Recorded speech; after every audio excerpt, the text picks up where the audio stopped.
is live at John Cornyn's watch party. There you are, Christian. It looks like you got the state capitol behind you. That's a nice assignment tonight. Beautiful building. What can you tell us about what John Cornyn is doing tonight?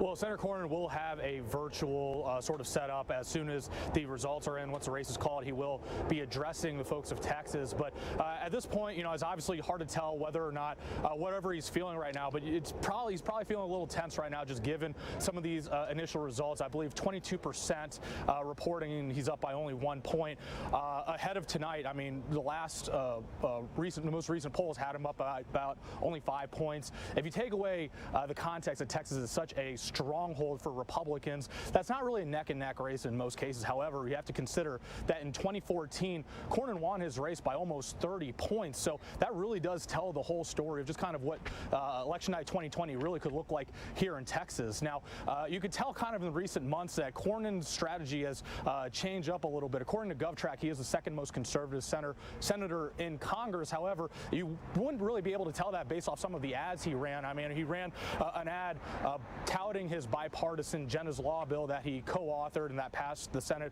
I believe, back in September. He also had an ad that was running that showed his support for coverage of pre-existing conditions. So these are definitely things that you wouldn't expect for someone considered one of the most conservative voices in the Senate. And he's also distanced himself quite a bit from President Donald Trump. He compared his relationship to Trump to a marriage where you can't really change your spouse. He had that quote with the Fort Worth Star-Telegram. And he also kind of split apart from him when it came to talking about the deficit and debt, when talking about the COVID-19 stimulus package, as well as he also split from President Trump on the deals with China, as well as using defense funding to build that border wall between the U.S. and Mexico. So a lot of these things are very not something you would expect for someone like Cornyn, who's been in the Senate for 3 terms, gunning for his 4th term, and who's been consistently one of the most conservative voices, one of the most ardent supporters of President Trump. So obviously, this race is something that they have been really paying close attention to. They've been really taking it seriously. Last race in 2014, again, won by almost 30 points. I think some of the reports back then said he didn't really even break a sweat for that race, and this is clearly a different story this year. Christian, you mentioned that it is a virtual watch party this go around for John Cornyn. Man, 7-8 months ago, that is something we had never heard of. Can you describe to me and to our audience what it's like to cover a virtual watch party where, I mean, what's it like? Are there supporters in a Zoom room? Can you paint a picture for us? Well, you're really left in the dark. I mean, back, I believe in Super Tuesday and back in March, we were at a physical watch party, and you could tell his supporters were really giddy. Even though it was for the primary, and there was really no doubt in their minds that Cornyn would win the primary, you could still, feel some of the energy. You just don't really feel that energy when it's something that's virtual, especially when you're waiting for the senator to really come up, and he's not really going to address anyone until once the results are in. So it's definitely a much different feel as far as you don't really feel the buzz in the room, and especially for this race where it is really close, you would expect if this was a physical watch party that you would maybe feel some of the tension. You would feel some people getting nervous or some people saying, oh no, we still got it. But that's not something that we're really feeling right now, obviously, because it's virtual.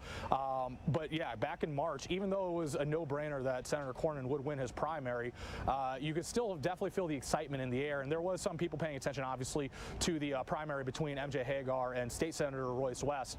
But yeah, that's something that you're just not getting this time around. It's very, very different out here. So describe to me what you as a reporter are doing right now. Are you doing what the rest of us are doing, hitting refresh on the Secretary of State's website and just hoping, you hear from one of the candidates soon?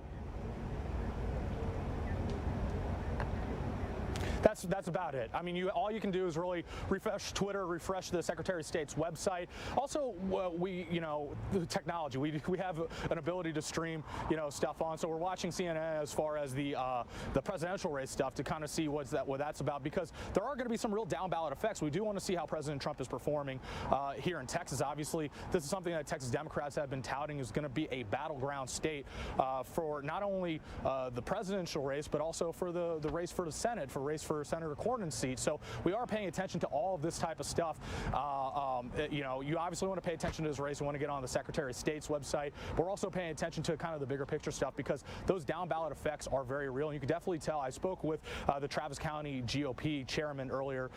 You know, I wouldn't quite characterize him as nervous about it, but he is obviously paying attention to what's going on with all these races. And he did note that, you know, he believes Trump will win by about 2 points and Cornyn could be around the 5 to 10 point range. So, you know, they're obviously paying attention to see where the moderates, where the independents, where the undecided voters are going to vote and where that's going to land, because they do believe that, you know, even for those who vote for Trump, they very well could vote for or vote for Biden. They very well still could vote for Cornyn.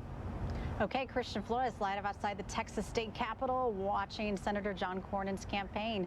Thank you so much. We'll check back in with you soon. And we